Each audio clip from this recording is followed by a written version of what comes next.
Hey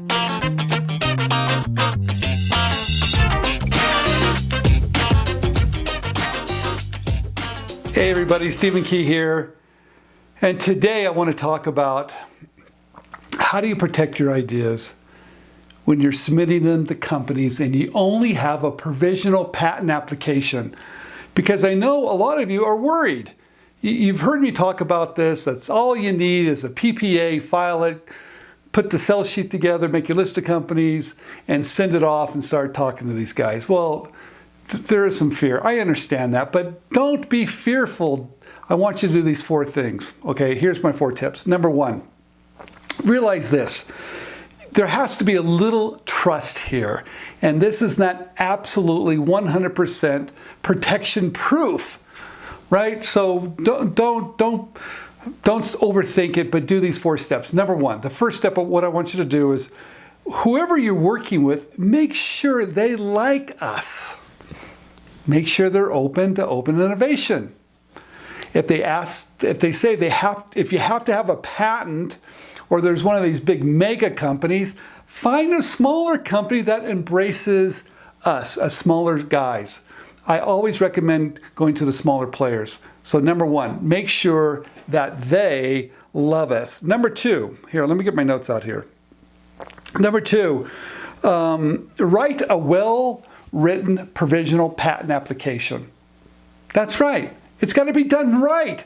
And how do you do that? Because I know a lot of you guys don't know how to write one correctly. I've got a book out. James, show it up on the screen. It's this blue book, How to Sell Your Ideas with or Without a Patent. And I go through the whole process of how to write a provisional patent application that actually has value. That's right. So if you don't want to second guess it, pick up the book and you will love it. It's $20, best $20 you've ever spent. I guarantee it, you guys. And if it's not, tell me about it and I'd be surprised. But what you're going to find is that you're going to write it in such a way that you're going to do some prior art searching, looking at prior patents, see what's been done before you. You're also going to study the marketplace to make sure you're not stepping on somebody else's toes. You're going to have a lot of drawings that are really, really important. But you know what else? Here's the deal. You're going to try to steal it from yourself. That's right. In your provisional patent application, you're going to come up with variations. You're going to outthink anybody that you're submitting it to. And that's the number 1 thing that I do. I have to control what I can control. But I do realize that when I submit my idea to one of these companies, they've got some really smart engineer guys that want to try to outthink you or maybe come up with another way of doing it better or faster, whatever. Outthink them. There you go. That's my biggest tip here. Try to steal it from yourself and include all those variations in your well-written provisional patent application. Okay, this is what you can do. If you're still worried about it, show a company your sell sheet, your great 1-page marketing material with your 1-line benefit statement. Show it to them. There you go. But make sure it doesn't really disclose your details of your invention. That's right. Show it to them with the big 1-line benefit statement. Sell the benefit. Don't talk about the details in your 1-page sell sheet, but talk about the big picture, the big benefits of how you're going to solve problems that their customers are having. And while you do that, they're going to love it, and then they're going to ask to see your provisional patent application. Great, that's fantastic. Then ask to sign their NDA. That's right. Give them a tone of professionalism. Say, look, before I disclose my intellectual property, we might want to, because you're going to be disclosing, maybe some stuff that's confidential too. Maybe it's a good time for us to sign an NDA. And guess what? They won't sign yours. You can send it to them. In fact, better yet, send them yours and make sure you have this language.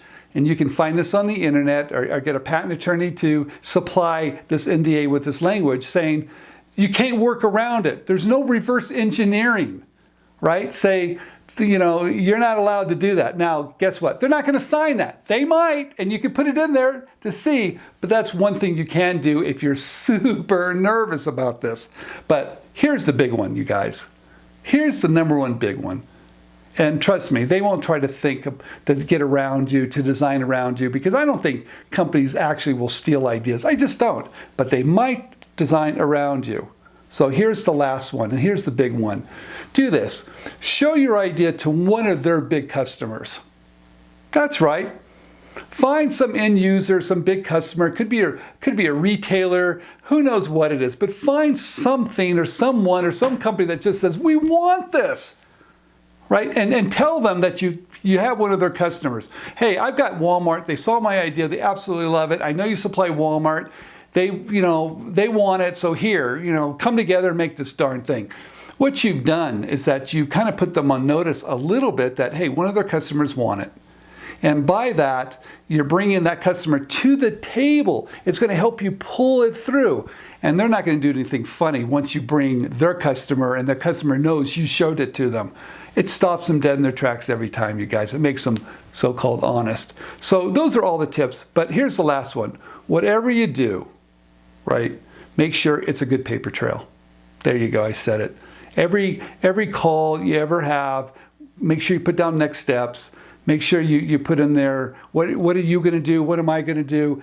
Document it. It's a paper trail. So there you go. I think I gave you 5 tips, maybe even 6. So if you're afraid, once you file that provisional patent application, that you're going to send it to a company and they're going to do something funny, follow these tips. Hey, Stephen Key, thanks for watching. And that was a great question. Thanks, guys. Bye.